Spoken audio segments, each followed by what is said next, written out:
Ben 2016 geldim. Eşim ve bir tane çocuğum, karnımda bir tane çocuğum vardı. O şekilde gelmiştik. Orada benim 5 tane çocuğum kalmıştı. Yani pasaportunu bizimle beraber vermediler. Bilerek vermediler pasaportlarını. Karnımda olduğu için buraya onları bırakıp hemen gelmek zorunda kaldım. Buraya gelip 10 gün sonra eşim gitti. Memleket çocuklarına pasaportu çıkınca elip getireceğim diye gitmişti.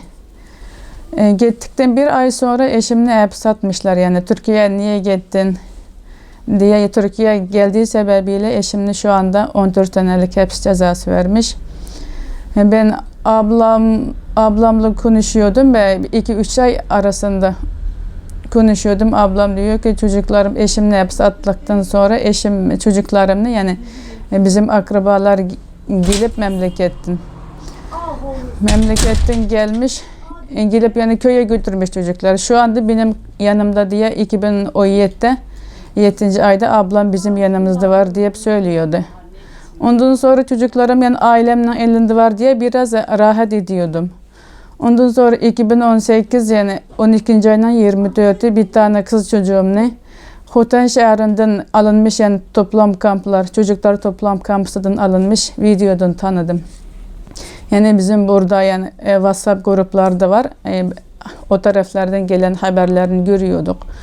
O şekilde ben bizim memleketten nasıl haber geliyor diye her gün zaten her saatte haber bakıyordum. Bir tane video çıktı önüme, onu açtım, benim kızımınki videosunu kızımla tanıdım yani o videodan. O gün çok mutlu oldum ama gördüğüm için çok mutlu oldum. Ondan sonra nereden alınmış bu video diye bana videonun attığı bir erkek arkadaşımızdan konuştum. Videonu topa göndermiş abimizde. Bu yana Hotan şehrinden alınmış video dedikten sonra ben kendim Kaşgar şehrinde ama kızımın bulunduğu yeri Hotan şehrinde. Yani bir kanti şehir uzaktaki bir şehirden alınmış. Yani benim çocuklarımı başka şehirlere göndermiş diye düşündüm. Ondan sonra kendim gilemedim. Birkaç gün kendim gilemedim. Ne yapacağım, ne yapayım. Evde ne yapamını bilmiyordum. O kadar yani kendimi kaybettim gibi oldum zaten. Ondan beri yani ben her muhbirler oluyor. Mesela başka şehir, devlet başlıklara mesaj yazdım. Onlardan hiçbir haber gelmedi şu ana kadar. Davanı devamlaştırıyorum, devam ediyorum şu ana kadar ama ailemden kimse haber vermediler. Kimseyle konuşamıyorum. Yani 2016'dan şu ana kadar ya da çocuklarımla ya da eşimden sesini bile duyamıyorum. Şu anda bu hastalık sebebi çıktı. Bu hastalık sebebinden önce biz yani 10 tane bayanlar memlekette kalmış çocuklarımızdan ki haberini almak için biz bu Türkiye Başbakanlığı başvurmak için gitmiştik. Her AK Parti, İYİ Parti, MHP her yere gittik. Onlarla görüştük. Tam Ankara'ya giderken bu hastalık çıktı. O yüzden şu anda evde kaldık. İnşallah bu hastalık bitince yine devam edeceğiz. Çocuklarımla daha benim yanımda olması için buraya getirmek için mücadele veriyorum şu ana kadar. Şu an bir tane kız çocuğumla yani 3,5 yaşında kalmıştı 2018. Sadece bir tane kız çocuğumun fotoğrafını gördüm. Başka çocuklarımın nerede olduğunu bilmiyorum. Benim bir tane kızım başka şehre gönderilirken yine başka çocuklarımla başka şehre gönderilmesini düşündüm. Yani kafamda o şekilde var. Hiç yaşıyor mu, ölüyor mu hiç haber alamıyorum. Kimse benimle irtibat geçmiyor. Başka arkadaşlarım da rica etti. Bir konuşsan ailemde bir haberini versen diye o şekilde araştırıyorum ama kimse korkuyor, haber alamıyor. Şu an 4 sene oldu çocuklarımdan hiçbir haber yok. Şu an Ankara'ya tam orada giderken bu hastalık sebebi çıktı. Oraya gidemedik. Oraya Çin konsolosluğa gidecektik. Yani bizim çocuklarımız hiç olmazsa sesinin bozu bir duyalım. Hayat olduğunu bir bilelim. Yani çocuklar kanunda anne babası olmadığı çocuklarına yani anne babası olduğu devlete göndermek mecburiyeti varmış yani. O kanuna destek kendimizi destek tutarak bile çocuklarını buraya gönderisini istemeye gitmiştik zaten. Bizim yani o çocuklarımızdan hiçbir suçu yok. Benim en küçük çocuğum 8 aylık kalmıştı. En büyük çocuğum 12 yaşında kalmıştı. Şu an 16-17 yaşına geliyor. Onların ne babası var yanında, ne annesi var. Yanımda olduğu bu 2 tane çocuğum her günü görmediği babasını özlüyor.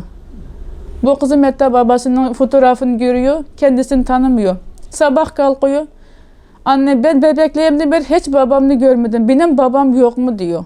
Çok üzülüyorum. Kalbim paramparça oluyor. Yanımdaki çocuklarımı o kadar seviyorum, o kadar ben var bakıyorum ama oradaki çocuklarım ya da annesi yok ya da akrabaları yok yanında. Nasıl gün geçirebiliyor onu kafamdan hiç kaldıramıyorum. 你叫什么名字啊？我叫别子，几岁了？我14岁了。祖国的名字叫什么我？看着民国和歌，祖国的国旗是什么？我是河水，水杯要放在哪里？水杯盖，班里有什么玩具？西门，消炎皮要放在哪里？ 2005 kadar Doğu Türkistan şeyde okul bitirdim. Sonra dini talim almak istedim. Dini talim aldım. Sonra Çinler orada dini talim almak yasak olan için beni tutaklıydı. 24 saat böyle astı beni. Kimde okudun, ne gittin, ne yaptın öyle böyle konuştu. Sonra bu iş olmuyor dedi babam. Sonra ben gittim Çin'e içerse orada bir 2-3 ay kaldım. Sonra babam dedi ki gel dedi. Tamam dedim.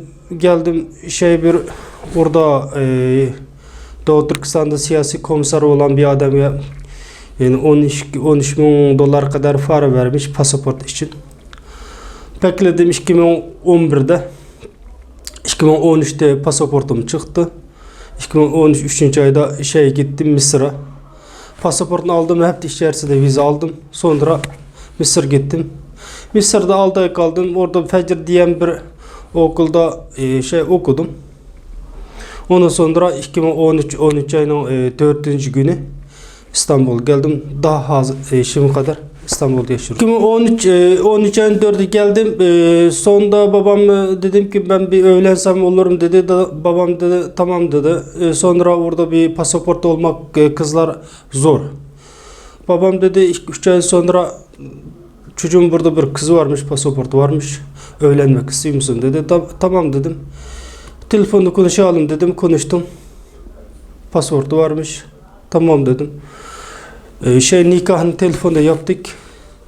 Orada mehre hakkı falan bir şeyler verdi. Kız da geldi 2014 2. ayının 16'sı geldi Türkiye'ye. Turmuşumuz devam etti. 2014 11. ay 21. günü oğlum Abdülaziz o doğulmuştu bu. Burada hastanesinde doğulmuştu Bahçeler'de. Sonra turmuşumuz daha iyi gitti. Ondan sonra 2016'da 3. ayında kızım Nadira doğuldu. Bu kızım. Bu da doğuldu. 2 tane çocuğumuz olan için eşimden annesi dedi ki kaynana geldi çocuklar daha küçük ben biraz yardımcı olayım. Bunu bir memleket götürün bir akrabaları görsün diye 2016 8. ayda götürdüler. Götürüp sonra bir hapse atmış, soruluk yapmışlar. 2 ay kalmış sorulukta, sonra bırakmış. Biraz para falan bir şey, Çin parası 200 milyon vermiş polislere, ondan sonra bırakmış. Öyle duydum. Sonra 10 sene geçmişler işimde. Ondan sonra işini geçmişler, ondan sonra çocuğumu götürmüşler yine çocuk kampüse.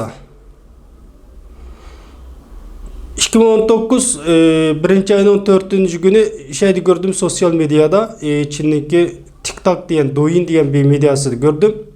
Kendi çocuğumunu. Ama üzerine tutamadım. Anladım. Sonra ben medyalara çıkmak istedim. Çok şeyler yaptım ama hala çocuğum hayatta mı, ölüktü mü bir şey anlamadım. Eşiniz peki hala cezaevinde? Eşim, babam, annem, 2 abim, 2 kız kardeşim, 2 kız kardeşimin kocası,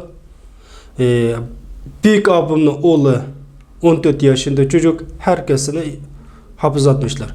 Ama niye tutakladı? Suçu ne? Hiç bilmem. Kanse ne? Nerede? Hangi hapiste? Bunu bana hiç bilgi vermedi Çinler. Çin konsolosu dilekçe yazdım, telefon aradım. Sonunda bana tehdit etti.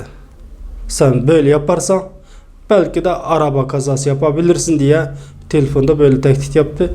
Ama ben hiçbir korkmadım. Çünkü benim hiçbir şeyim kalmadı dünyada. Yaşasam da olur, ölsem de olur. İçişleri Bakanlığı gittim, Dışişleri Bakanlığı gittim. Hatta ki Cumhurbaşkanı danışmamız Cumhurbaşkanlığı gitmişim de Cumhurbaşkanlığı yokmuş. Danışmanı varmış. Danışmanın yanına gittim. Fotoğraflar var bende. Ama Allah yardımcımız olsun. Bizden vatandaşlarımız oluyor. Doğu Türkistan ne kadar zulüm oluyor. Elimizde bir şey gelebilir yine. Bir şey yardımcı olmak istiyoruz ama bir şey gelmiyor dedi. Maalesef. Allah sabır versin dedi. Ya İçişleri Bakanlığı da dedi ki Allah yardımcınız olsun. Ben sana yardımcı olmaya çalışıyorum. Üzülme. Bu zulüm büyük ölüm biter dedi. Bana bir teselli verdi yine. Ne diyeyim? Cumhurbaşkanı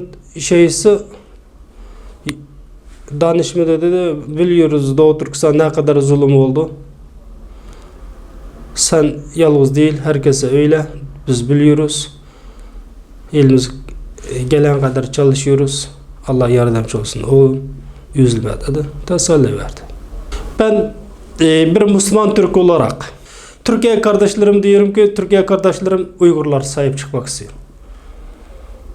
Biz Çanakkale'de ne kadar can versek bu vatan için şimdi kadar can vermek hazırız.